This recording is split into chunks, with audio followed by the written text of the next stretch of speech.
intrusions on privacy, and other personal rights.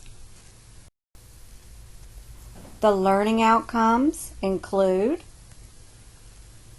we will take a look at important privacy-related issues for managers, healthcare professionals, auditors, government employees.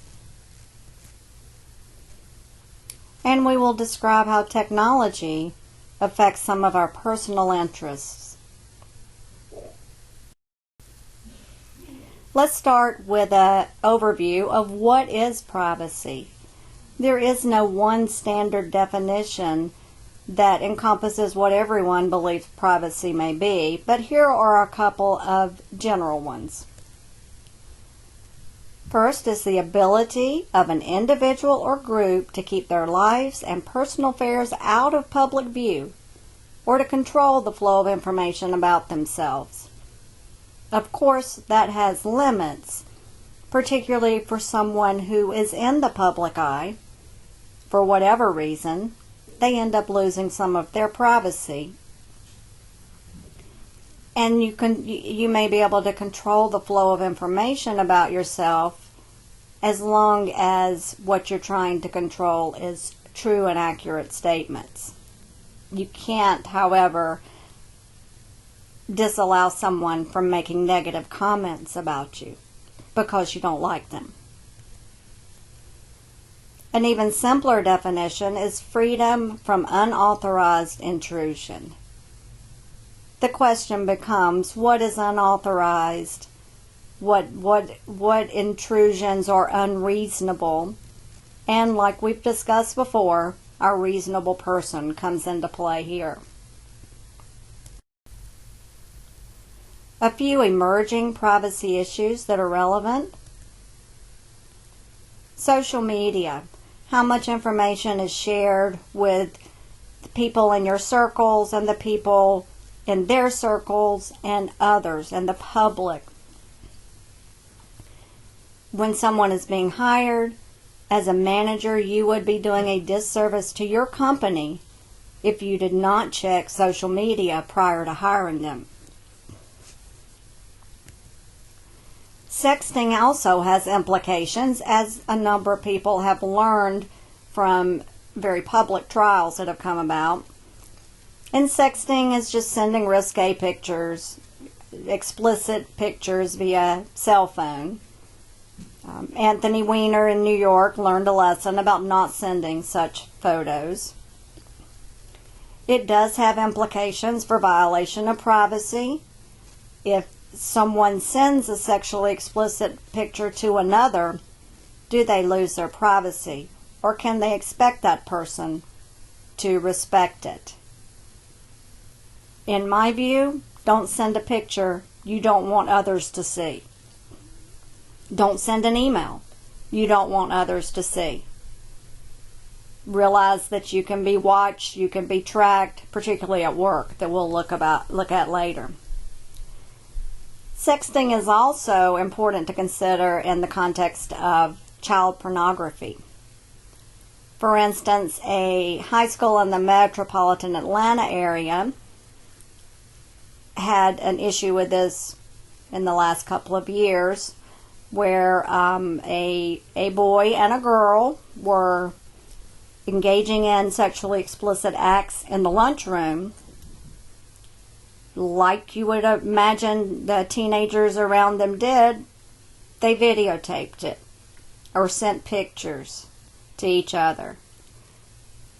Those children, and some of them maybe could have been 18, have just engaged in child pornography. And there could be serious legal repercussions. In this case, they were able to resolve it without that.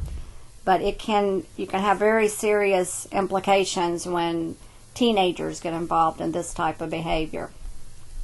I do encourage you to take a look at the social media privacy video and the future of internet privacy video. There are a couple of laws regulating privacy. One that people often refer to is the U.S. Constitution. I challenge you to find the word privacy in the U.S. Constitution. It's not there, but there's an implied privacy expectation that we have. Some state constitutions do have a more explicit right to privacy. Others have referred to common law in terms of expectations for privacy. Perhaps they refer to tort, where you do something to harm someone, you violate their privacy to harm them.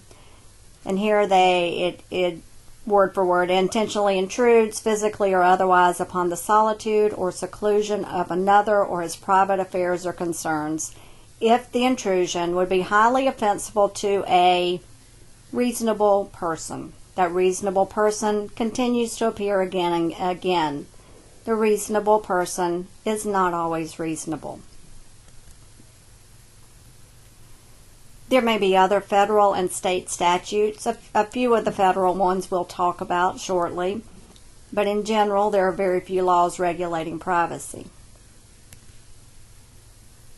There also could be agency rules or things like that, other local ordinances that might affect privacy. Often it's only for government employees. Sometimes it refers to a particular industry. In general, expect little privacy, and that way you won't be disappointed.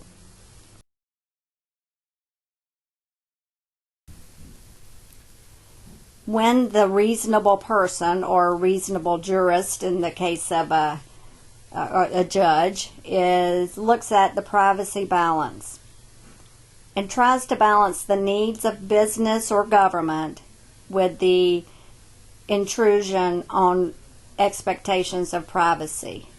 And both of these look at how reasonable the activity is and try to balance them. We have to assume, and you know what happens when you assume, we have to assume that reasonable people will be on the will evaluate the issues.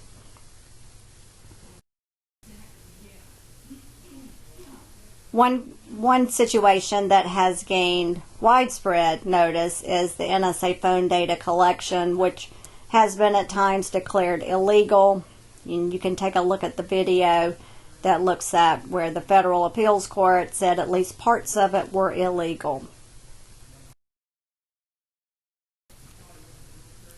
In that case, looking at the privacy versus security balance, the NSA believes or argued that the importance of the government purpose, in this case the security of the country, was outweighed the degree of intrusion on privacy. Now the courts, at least in this one instance, found that the expectations for privacy outweighed the need for the NSA to collect all this data for government purposes. I'm sure you've all heard Benjamin Franklin's famous quote, "Those who would give up essential liberty to purchase a little temporary safety deserve neither liberty nor safety."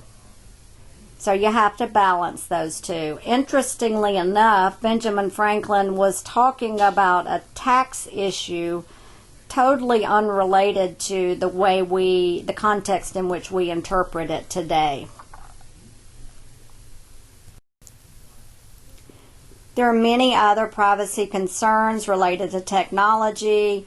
You have iris scans, full body scans at the airport, been a lot of controversy on those.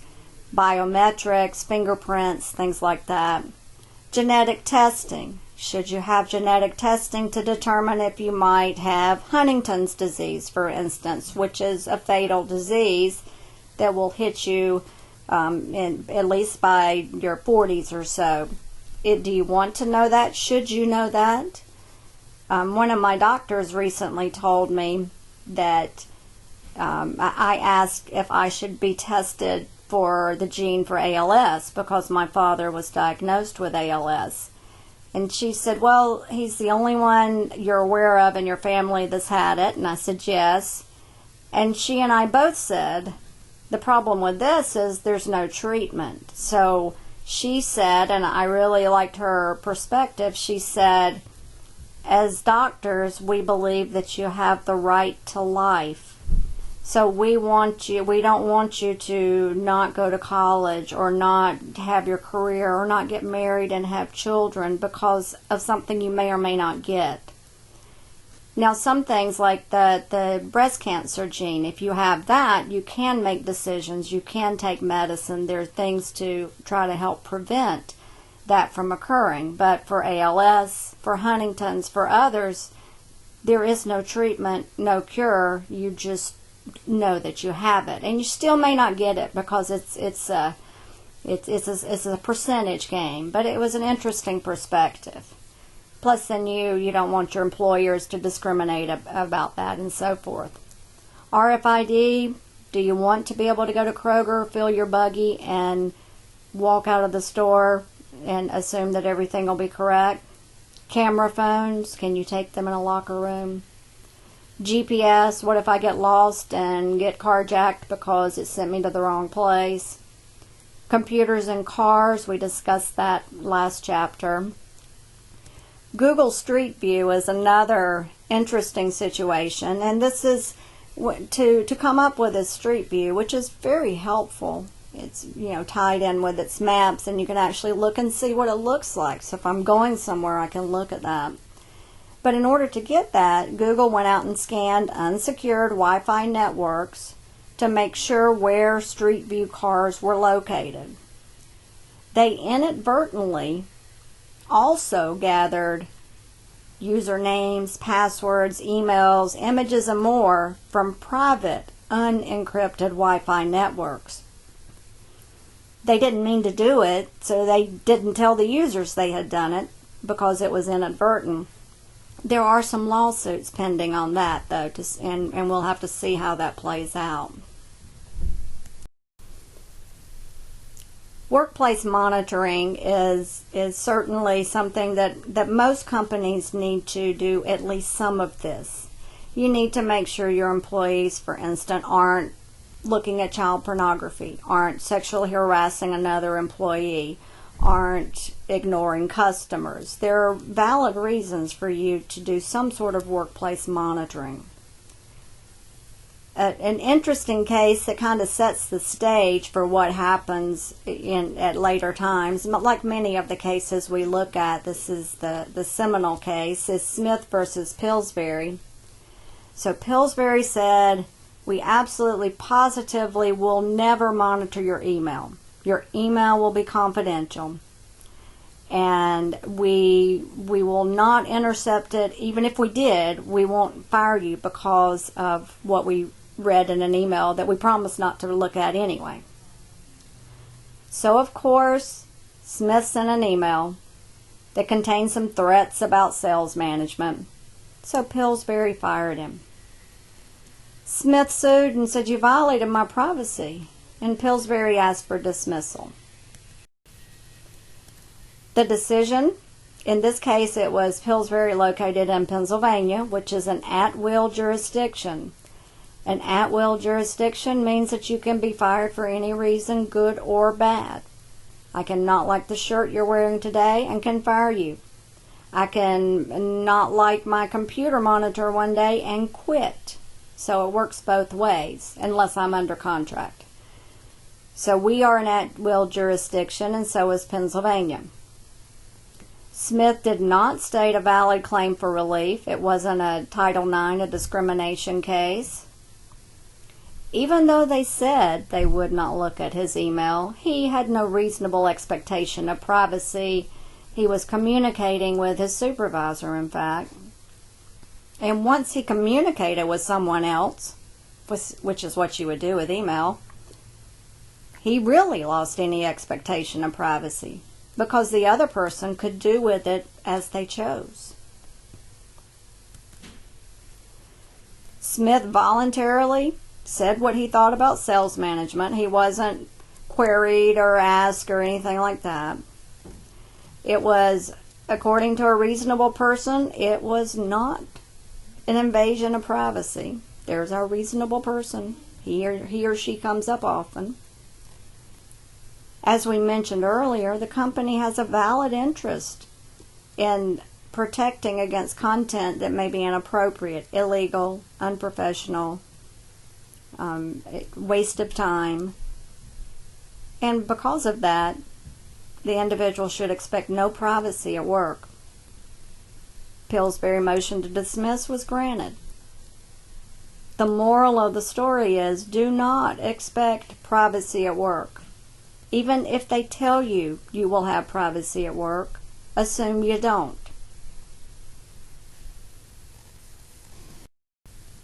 Some lessons from the organizational side. If you do plan to monitor your employees, let them know. Be very clear and upfront in the policies that you establish, all of those documents you sign when you first get hired by a company. Say that the email is to be used for business only, if that's the case. And don't expect any privacy at work. Another lesson, not from Pillsbury, but perhaps from what we've seen with Secretary of State Hillary Clinton, don't mix business and personal. I have been guilty of this, sometimes because someone will send me an email accidentally to my personal account or to my business, and it's in the wrong account. But make sure, particularly confidential documents, that they are all handled through the work system.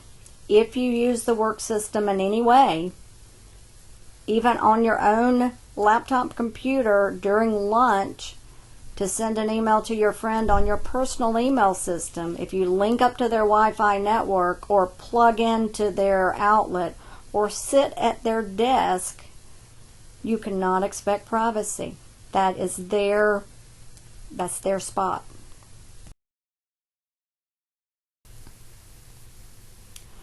The Electronic Communications Privacy Act does give some protections, but it's limited. The Wiretap Act says you can't use electronic devices to record or come up with an oral communication. However, in almost every state, it is lawful if one party gives prior consent. So perhaps you call me and I give consent for the phone to be recorded, the call to be recorded. I don't have to tell you. I have given my consent.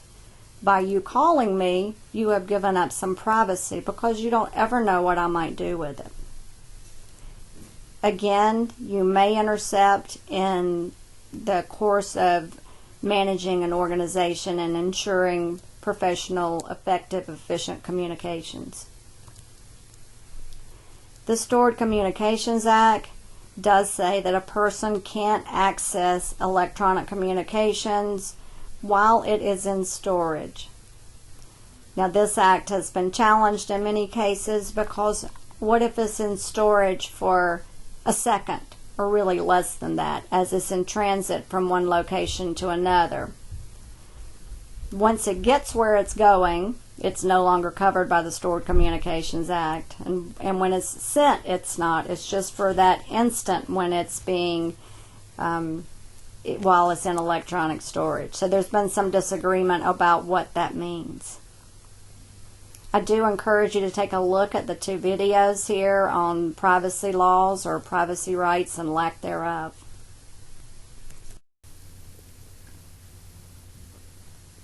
I know that my personally identifiable information must be protected sometimes. They can't give up my video rental record. That's very helpful. I'm glad about that, since nobody rents videos anymore. I do have protection for my financial data. My credit data, similarly, I have protections there, and if there's an error, I have a right to correct it. I also have a right to get free reports. It depends on the number, depends on a few things, but each year, so I can check my credit. FERPA means I can't share your educational records with someone who does not have your express written permission to do so. If you're under 18, even then you have some protections, but you are unable to enter into a contract until you're 18, so your parents would have some permission there too. But once you're 18, even if they're paying for your college, your records. Now, as a parent, they can decide not to pay for your college unless you share your records. Then it would be your choice. HIPAA rules, you cannot share healthcare information. Even inadvertent sharing of healthcare information will get you hefty fines. So you have to be very protective of healthcare data because you don't want people to know about your healthcare history. That is considered private. If you find out your personally identifiable information has been inaccurately logged in any of the systems where it's stored, you do have the opportunity, you must be given the opportunity to update and correct that information. We do go to great lengths to try to protect our children. They are unable to enter into contracts, so adults have to take care of them, take responsibility for them. Children's privacy protections does say that you can't collect personal information for children under 13 unless you follow guidelines given by the FTC. Those guidelines include parental notice, parental consent, confidentiality of records, and so forth. Now, VTech recently, within the last year or so, did collect data on children, and that data was hacked. And they did not even think it was really that big of a deal.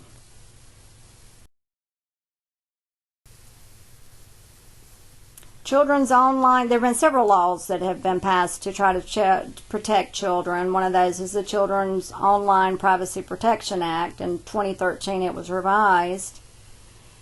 And here the quote is, when kids are involved, therefore, the inquiry usually focuses on how the regulation burdens the ability of adults to participate in legitimate communications and whether there are other ways to protect children that would have less extensive effects on adults.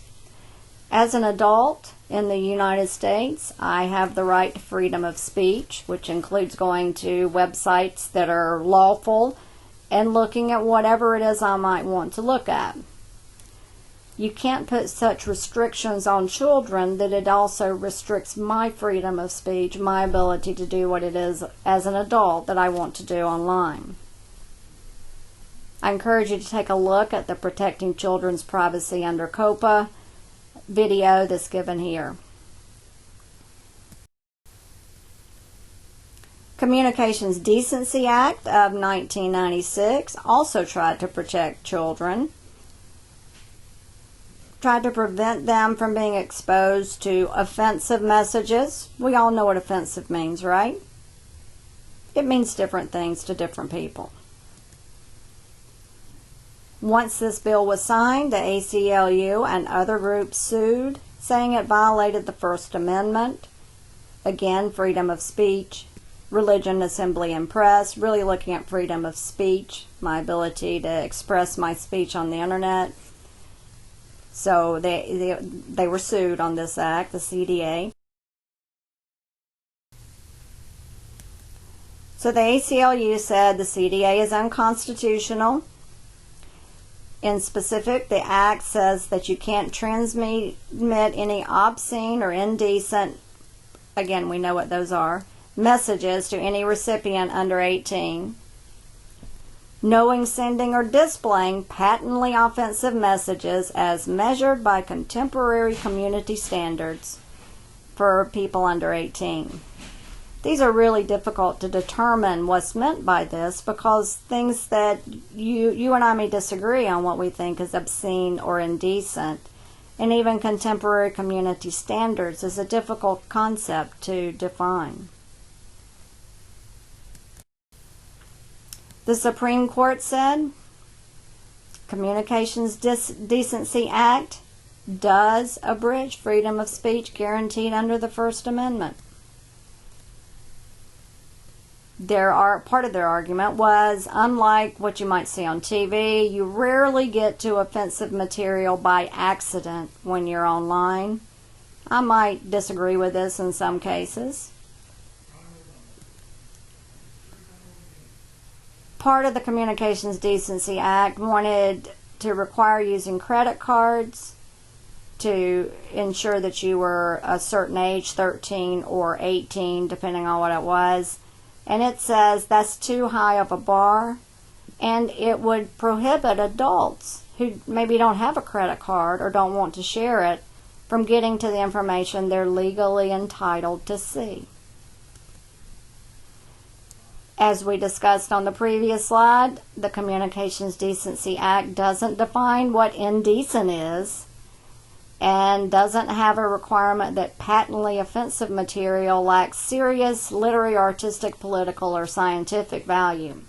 So the Supreme Court had some issues with Communications Decency Act as well.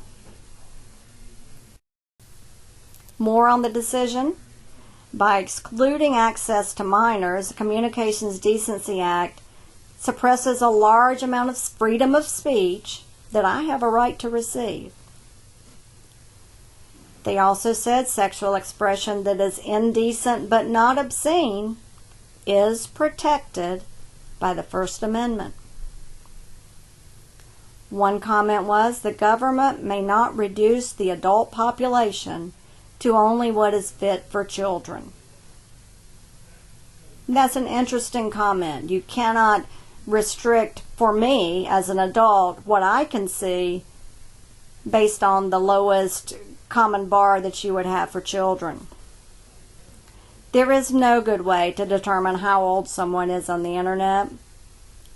There is filtering software available to block offensive sites, however it's defined, for people who want it. Plenty available, widely available, and affordable and usable. So they agreed with the district court. They also came up with a three-pronged test for what is obscene expression, trying to clarify here. They said whether the average person, there's our reasonable person again, applying contemporary community standards would find that the work, taken as a whole, appeals to the prurient interest.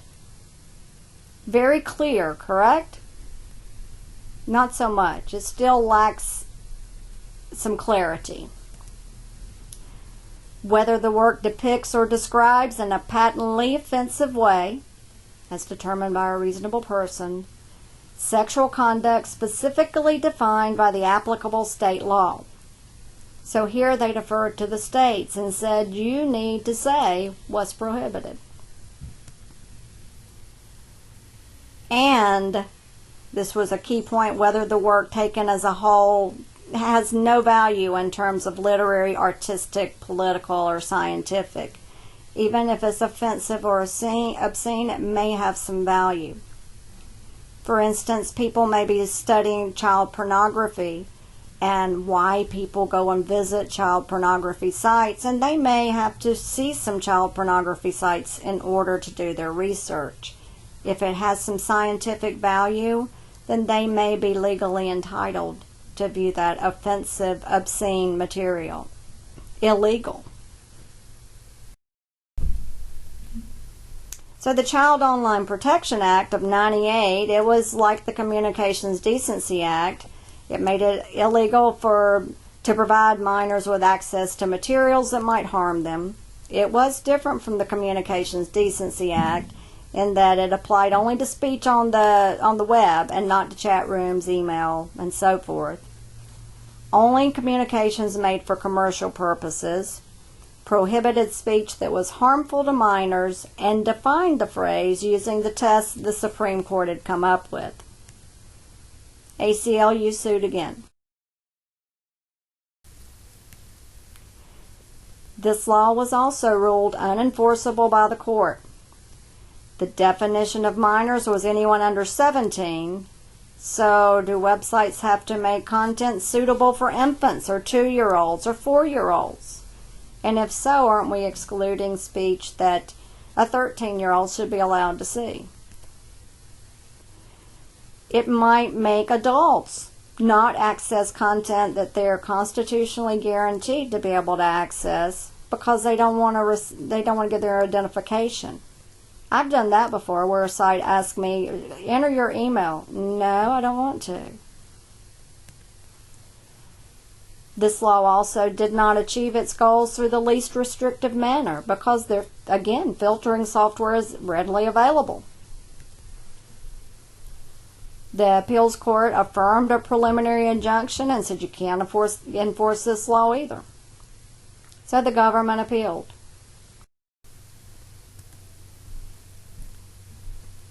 At the Supreme Court, the government had to prove there aren't less restrictive methods to achieve their interest, and there were, like filtering software. It didn't have any effect on foreign harmful materials. So if you have a website elsewhere and it got to U.S. children, it wasn't covered. The government did not prove that these filtering softwares were less effective than the restrictions given in this law.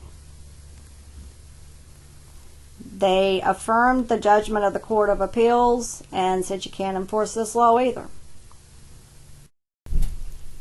So the government said, okay, we give.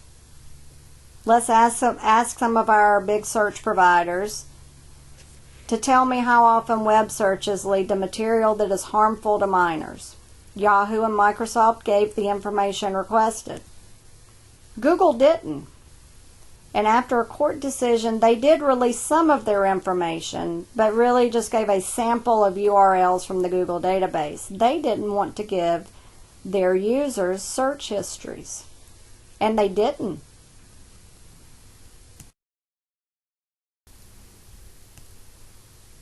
As a follow-up, this was struck down and said the law violates the First and Fifth Amendments of the Constitution, and said you can't enforce this law, saying perhaps we do the minors of this country harm if First Amendment protections, which they will with age inherit fully, are chipped away in the name of their protection. So we all have the right to freedom of speech, but we're limiting it in our minors, even though one day they'll have the right to do it. That was the argument given. The Fifth Amendment says you can't be held to answer for a crime unless there's a grand jury or during war. So you have to have a reason to go after someone and get an indictment or have evidence that supports it. You can't just go out and say they're guilty before they even do anything. Public libraries do provide free internet access across the country. Some have installed filters. Opponents to that say these filters are blocking legitimate sites and prevent adults from viewing content. In particular, there was an instance where a woman with breast cancer could not view information on breast cancer because breast was filtered out. In response, a number of libraries added filters that adults could turn off by request and have allowed their children to have unfiltered access upon request as well. The Children's Internet Protection Act doesn't say that libraries have to install filtering software, but does give them incentives through E-rate funds, government-provided funds. If computers are used by minors, the E-rate incentive says that you must use some sort of filtering technology to make sure they don't see obscene items, child pornography, or other things that are harmful to minors. Of course, government was sued again, and this time it was the ACLU, the American Library Association, and the Electronic Freedom Foundation. The district court agreed and said this is not enforceable. They concluded that filtering programs won't be able to block everything that's prohibited without over-blocking material that is constitutionally protected. They said less restrictive measures can accomplish the same goals, so the government appealed. In the U.S. versus American Library Association, the ruling was, although filters may overblock, we will let you disable them. The government may put limits on the funds that are provided. They concluded libraries don't violate the First Amendment by using filtering software and reversed the decision of the district court. And this ruling has been held up over time, although there are limits and all parts of it haven't been fully educated. You can certainly defame someone online just like you can do that in person. You make a false statement about them and it harms them. Think about tort, it has to harm them. So if somebody says, I got a funny looking head or something like that, if it doesn't harm me, then it doesn't matter whether it's true or not. When you publish something in a newspaper or online blog or wherever it might be, and you make false statements about someone who's a public figure, you're not liable unless you knew it wasn't true and went ahead anyway. Some of our more infamous newspapers like the National Enquirer and others have been sued for under these guidelines because they had a reckless disregard for the truth. If you do it in good faith and you happen to be wrong, then you're not liable. It may be difficult sometimes to identify who said the defamatory remarks about you online. So you may see these types of remarks on blogs, social commentary sites, and it may be wrong. If you have any doubts about this, look at any political issue you want, and you will see one side that says something completely different from the other side. And they both claim to be factually correct. Wikipedia has come under fire recently for having inaccurate information, and they've changed their editing guidelines in response. What you found were that people who were editing something like medical equipment were those trying to sell the medical equipment. So they might have blocked competitors from posting information and talked about a method that wasn't the accepted medical community method. Wikipedia has put more stringent guidelines to try to avoid this. You also may find defamatory content on Twitter, YouTube, Facebook, anywhere else you can think of. You have to be vigilant. You have to police it yourself, much like you do your intellectual property.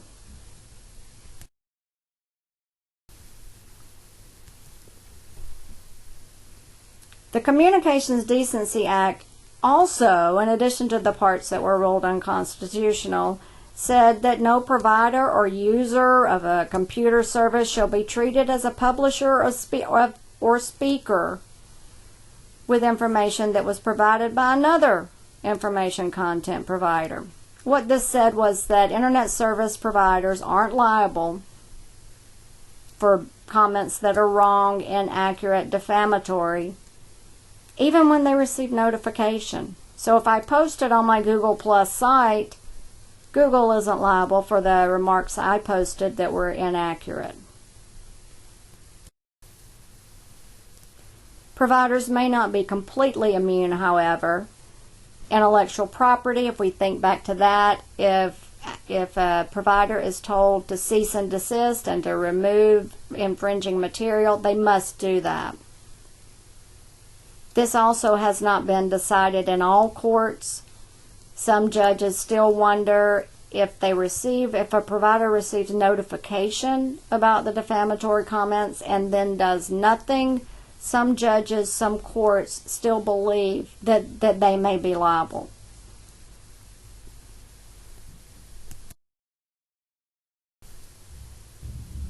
Publicity rights.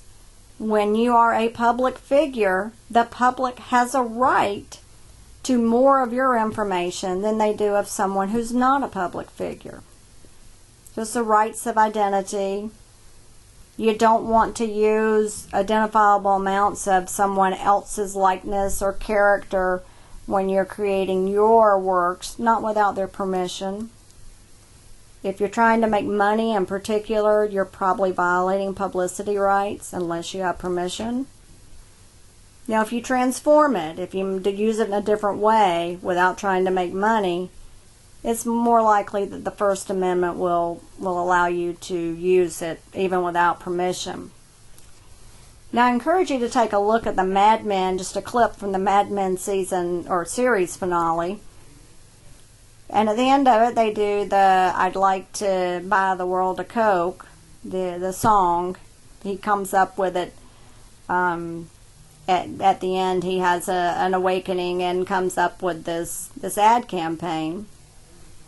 When I assumed that probably they had talked to Coke and had gotten their permission.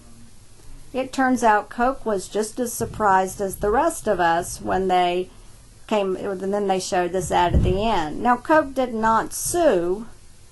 In fact, they probably liked the publicity, but Coke specifically said they didn't ask us for permission beforehand. You can't assume that you'll always get the same advantage that Mad Men does. Cyberbullying is another topic, and cyberstalking as well, that has emerged recently.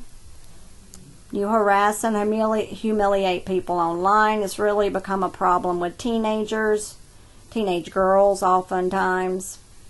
In this case that we looked at, it's a mother got involved and pretended to be a boy that the girl liked and then dumped the girl, and she was emotionally unstable and had depression. The people who bullied her were aware of this. There wasn't much that could be done at that time, however. Now, you might try to sue them for damages based on intentional infliction of emotional distress. There are now state cyberbullying laws as well in place that might help. So I encourage you to take a look at this video clip about two girls who were arrested after one of them bragged on Facebook about the person who committed suicide after cyberbullying.